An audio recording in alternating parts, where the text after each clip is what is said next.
Alright, Evil Dead fans, I told you I was going to make a video on the cuff I was making for Brick Slab House's chainsaw. And I'm going to show you right now, and I think it's the most legit one I've ever built. And this is an Evil Dead 2 style, so. I didn't do too much work, I just put some gas in my truck and came home and opened the box up that Brick sent, and he sent this. You can see how it looks legit. It's got a couple clamps on it.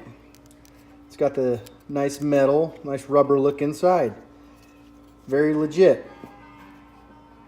Now, you know I'm just messing with you because you know I don't use these. These are kind of close, but not really at all. And for bricks, I would never put one of these on a chainsaw hand. It's not my cup of tea. A lot of people use them for the toy ones, but we're not doing a toy body. So this is my Evil Dead 2 clamp. Now, it's got the black behind it to look like the wrap, and it's definitely going to be dirtied up. So it's really easy to make. Now, you need a sheet of thinner aluminum.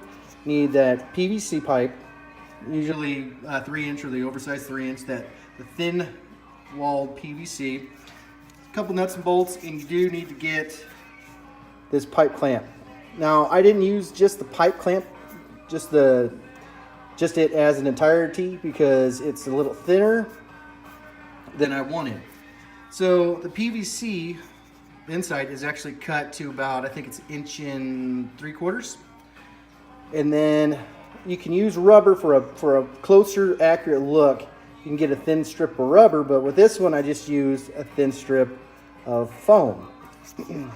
And then just narrowed it down a little bit so I got some of the silver edges. And you definitely want to paint your PVC pipe beforehand. And then once I did that, I measured out what was left that I wanted to show the black strip. So this aluminum strip is actually 1 inch wide. So I cut a strip out of that. I cut off the actual clamp off the piece that it was hooked onto, which is right here, and you can see the difference in width. It's thinner. I didn't want it that thin, so this is actually good if you can straighten it out and use it as connectors. So it's good to keep that around. So then I had to drill my holes. I drill 1 hole at a time on each piece just so I know it's all lined up. It's kind of a pain to stretch this aluminum around this piece here, the whole piece. You can see there's a little bit of gap there, but there will be different connectors to make sure it's secure.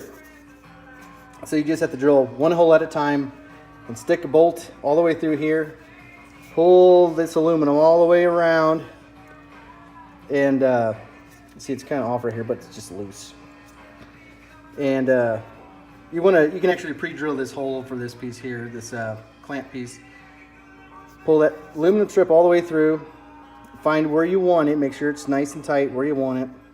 See, it's got a little bit of a bend here, but like I said, I got different connectors to actually work that, or I could actually just tighten it up right here.